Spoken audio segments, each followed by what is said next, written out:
I'd rather work with a bunch of Chinese than I would Indian civilization, mired down, caste system, overpopulation, assimilating the worst stupidities of the democratic system, which, by the way, Lee Kuan Yew avoided. It's hard to get anything done in India, and the bribes are just awful. These were the wise words from the late Charlie Munger, one of the greatest investors of all time and partner to billionaire Warren Buffett. In the video, Charlie Munger explained why India can never grow as fast as China did.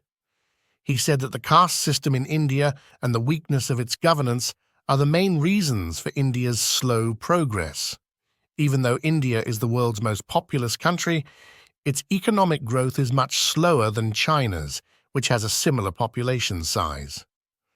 People love to compare China and India, and there are several reasons for this. First, both China and India were two of the largest empires in ancient times.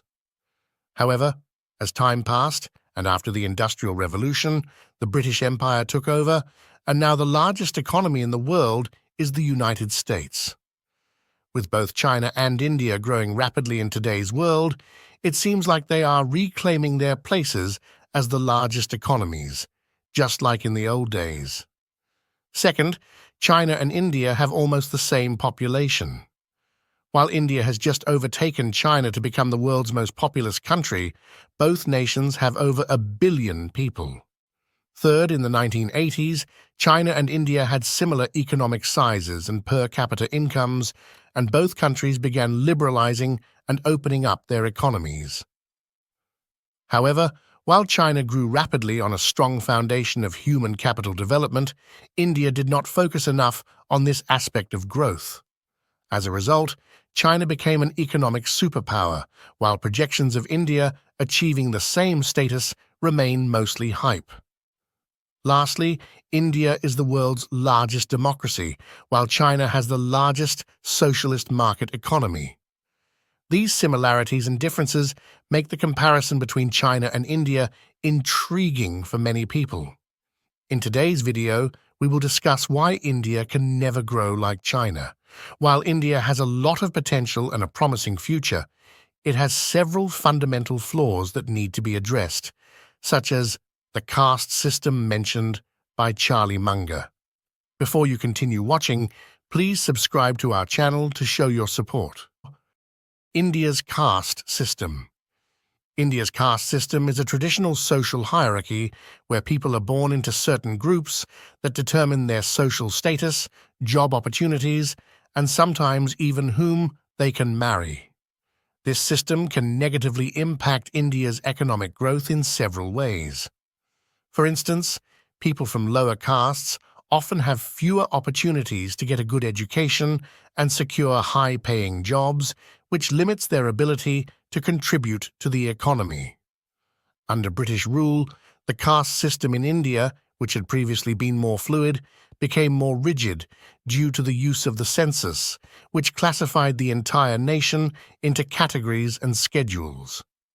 Although the political and social force of the caste system has not disappeared completely, the Indian government has officially outlawed caste discrimination and implemented widespread reforms. The language barrier. Singapore's first Prime Minister from 1959 to 1990 and a visionary leader wrote in his book, From the Third World to First, India is a nation of unfulfilled greatness. Its potential has lain fallow, underused. He also pointed out that besides India's caste system, the diverse religions and cultures within India are also roadblocks slowing its rise. According to Lee, there are over 100 different languages spoken in India. For instance, one can speak Tamil, Telugu, Punjabi, or Hindi in India, making it difficult to govern the entire country in any one language. First, no single person can change India because it speaks 320 different languages. Manmohan Singh can speak Hindi. I'm not sure they can speak Punjabi. I think he can.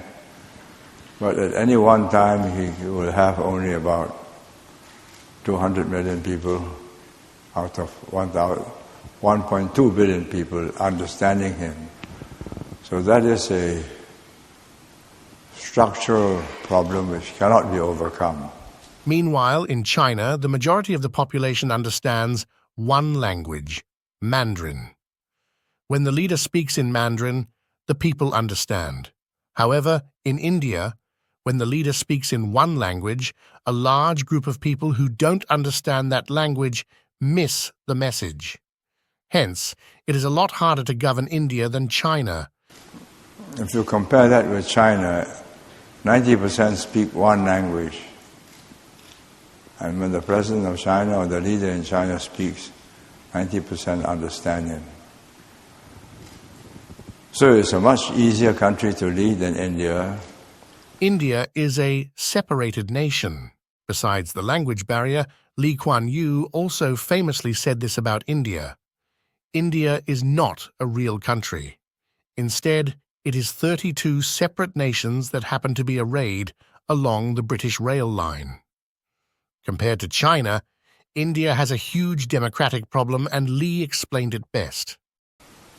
India is very different. You can say something in Delhi and somebody in Bangalore decides something differently, and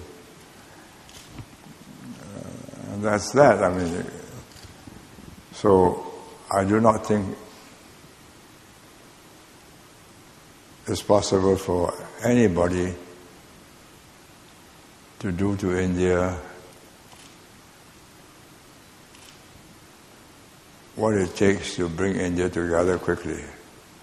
It's diverse, therefore it has to work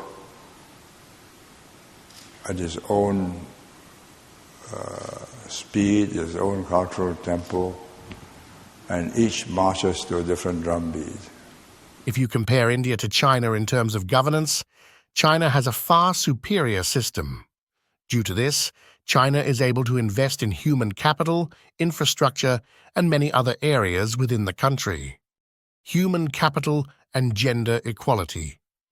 To be sure, market liberalization greatly helped Chinese and Indian growth, but China built its successful development strategy on the twin pillars of human capital and gender equality, areas where India has lagged far behind. Even after becoming more market-oriented, China invested impressively in its people, outpacing India in raising education and health standards to levels necessary for an internationally competitive workforce. The World Bank's 2020 Human Capital Index, which measures countries' education and health outcomes on a scale of 0 to 1, gave India a score of 0.49, below Nepal and Kenya, both poorer countries. China scored 0.65, similar to the much richer Chile and Slovakia. While China's female labor force participation rate has decreased to roughly 62% from around 80% in 1990, India's has fallen over the same period from 32% to around 25%. Especially in urban areas, violence against women has deterred Indian women from entering the workforce.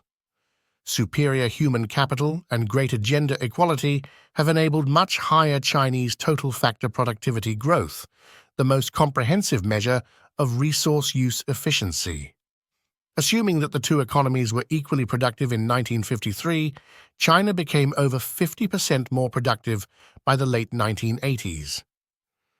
Today, China's productivity is nearly double that of India.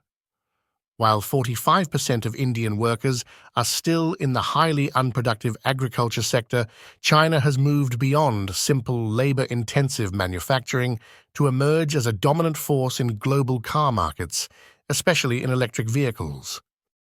These are some of the fundamental reasons why India cannot grow faster than China. Do you agree with our analysis? Please share your thoughts and leave your comments below. If you liked what you watched, hit the like button and subscribe to our channel for more interesting videos.